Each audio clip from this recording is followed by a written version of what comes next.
What's up, good people? Mark Holmes here, of course, with Reactions, right? Or Gig. People were asking last night how to find your channel. Look up either one, it'll pop up. Alright, look up either one and it'll pop up. Hope you guys are feeling good today. I'm on the road again.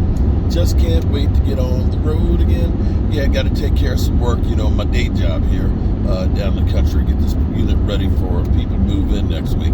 And I just can't wait to get this thing done. It feels so much better when you have a victory. When I'm driving, I do a lot of thinking and stuff, and we got so much stuff that's going on. We got, did CeeDee Lamb redeem himself? Listen to Skip and Shannon if he's a number one wide receiver. And I know you're pissed at him. He's not a number one. He had a good, he went from being a zero to a hero from that last drive. If he caught that ball, the game would have been over. Yeah, well, okay, all right. So we'll talk about CeeDee later. Then we've got, of course, Cooper Rush.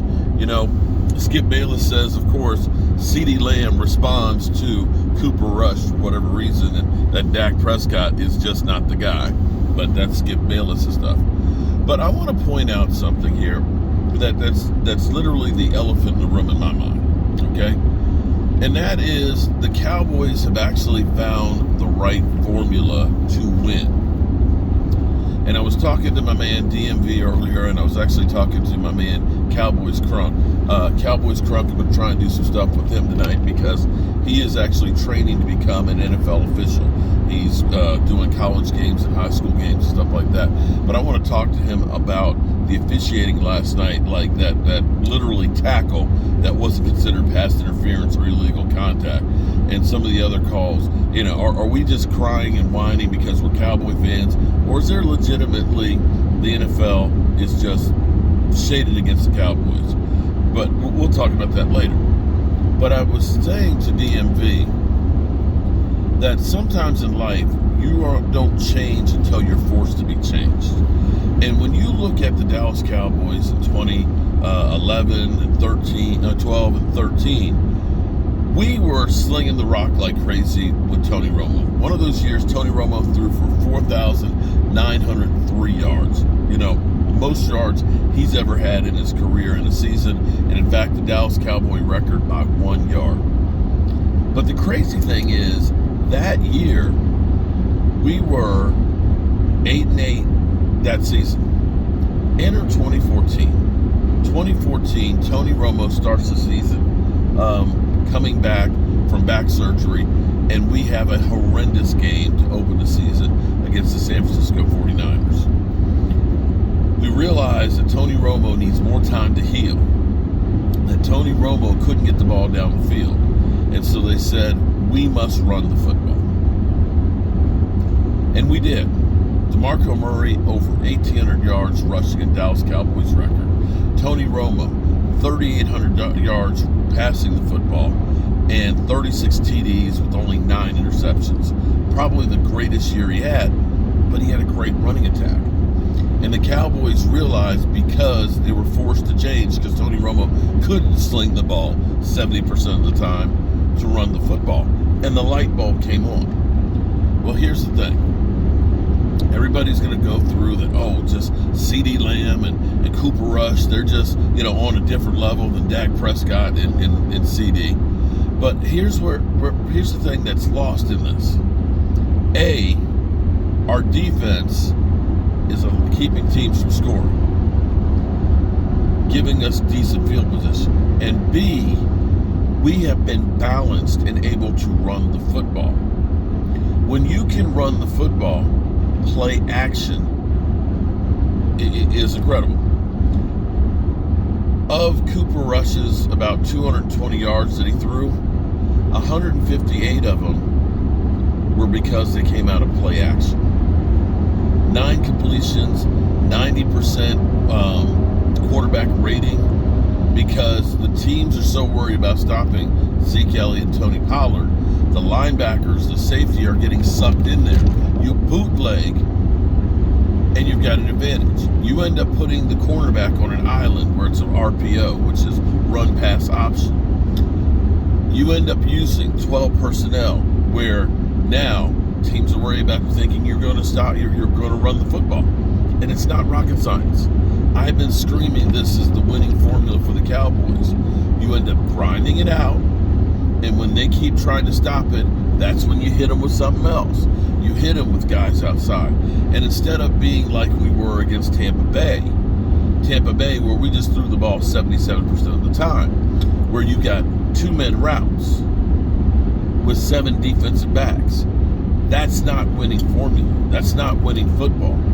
My hope and my prayer is that the light bulb has come on with Kellen Moore, that he realizes the winning formula is balance, run the football, play action, 12 personnel. It's not about being cute and trying to do all your trickery and all these stupid ass plays. You have the personnel that can literally beat down others. And with Jason Peters, he didn't play a lot of plays last night. I got to talk to my man and find out exactly how many plays he played.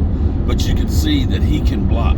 He can be a road grader. And as Tyler Smith gets better and can block can really drive block, this team will get better and stronger at running the football.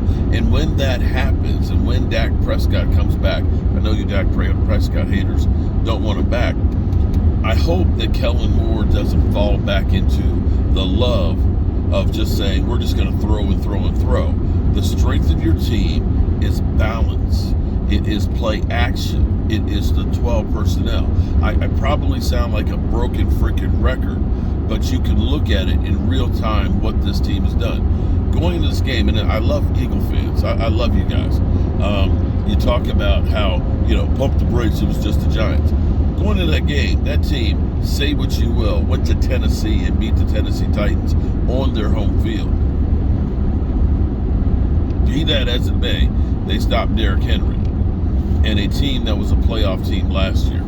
And you, by the way, Eagle fans, you only beat Washington last week in a revenge game for your guys to get Carson Wentz. So, those who live in glass houses, don't throw the first stone. But and Barkley was beasting all season. They shut his ass down. Be that as it may, that, my friends, reminds me of the Seattle Seahawks of 2013. Because Seattle, it wasn't about having to throw 400 yards a week. It was about being balanced. It was about a defensive team that could get the ball to the offense. It was about a defense that gave the offense short fields. It was a defense that ended up winning the battle of field possession.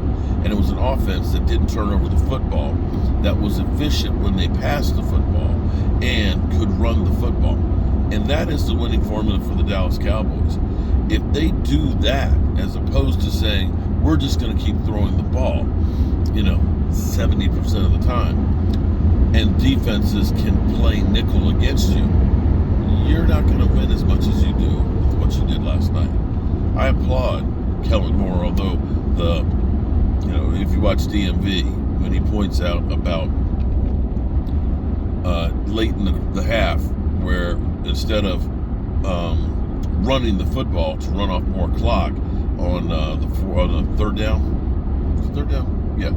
down, where we literally should have run the football, we could have taken it down to the 2-minute warning and kept less time on the clock for the Giants to go. It was a much better called game. And I don't know if this is because now Mike McCarthy is being part of the conversation, if it's because Dak Prescott is on the sidelines there helping and so on. Whatever it is, if it's training wheels on Kellen Moore, you need to continue to do it, because now you're coaching a game that's a smart played game, a much better played game. And when you can run the football for 180 yards, chances are you will win. Wouldn't you agree with that? That shit we had last year where we literally are running 60 and 70 yards on the ground, no, that was our problem. If we had been able to run the football like that against the 49ers, we beat them going away. So, Kellen Moore, he's got the formula. Let's see if he sticks to it. Hope you guys are having a great Tuesday. It looks a whole lot better 2 weeks after that debacle that we had against Tampa Bay. Should be feeling a little bit better. And I'm wondering if the Eagles now are getting a little bit worried about the Cowboys in the rearview mirror. I'm Mark Holmes. I'll talk to you guys soon.